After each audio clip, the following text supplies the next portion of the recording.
From VOA Learning English, this is the Agriculture Report. The World Food Program says the increasing number of conflicts in the first half of this year has created a huge demand for food aid. The WFP says it has had to use airplanes to transport 50 times more food this year than in the first half of last year.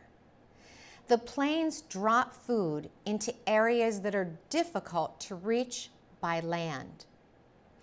The group's air service is called UNHAS, the UN Humanitarian Air Service.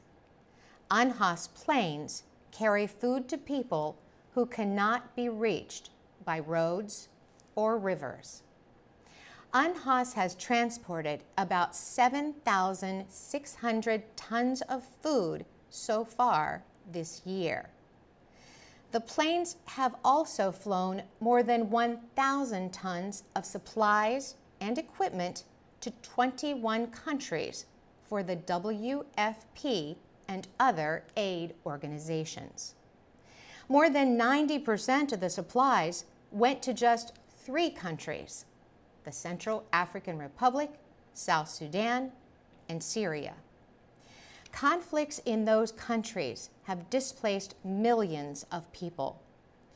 Cesar Arroyo is the WFP's flight chief.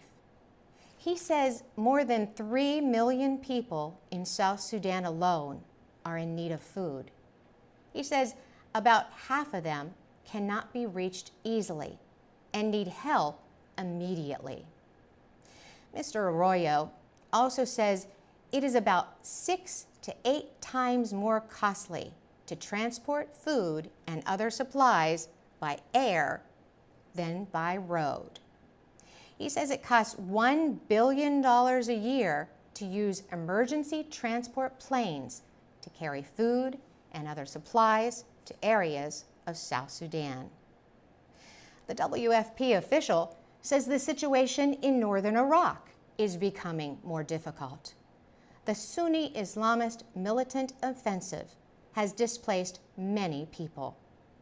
Hundreds of thousands of people fled to Erbil in Kurdistan from Mosul when the militants seized that city in June. For VOA Learning English, I'm Carolyn Prasuti.